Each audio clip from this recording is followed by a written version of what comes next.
And because of that, displacement in the workplace is inevitable.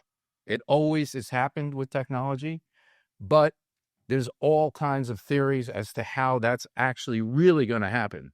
Because what we found with technology, yeah, it's going to displace a lot of jobs.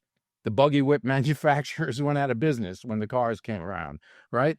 But what happens is the technology allows for a bigger pie, it allows for greater GDP, and it allows the ability to have higher paying jobs that begin to use our critical thinking in ways that really challenge us to get better and better at what it is that we do as human beings, okay?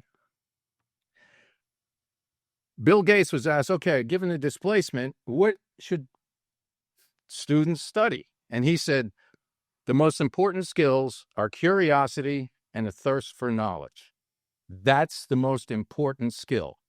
Because guess what? AI is very curious and has an insatiable thirst for knowledge.